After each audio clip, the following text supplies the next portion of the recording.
Hello everyone, welcome to A Pot for Pot, and in this video we will be showing you the top 3 most popular uses for cannabis trim.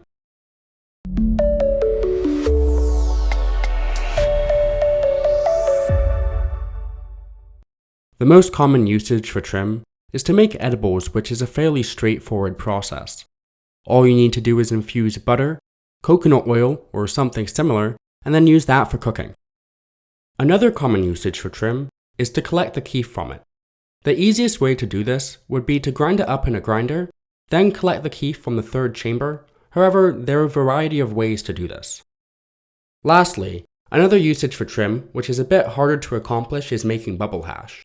This basic extract requires water, ice, and agitation, but you also have the ability to process a large amount of trim at once versus the other two methods.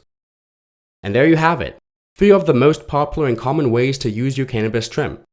Every part of the cannabis plant has trichomes on it, so instead of throwing out your trim, make sure to make it into something else.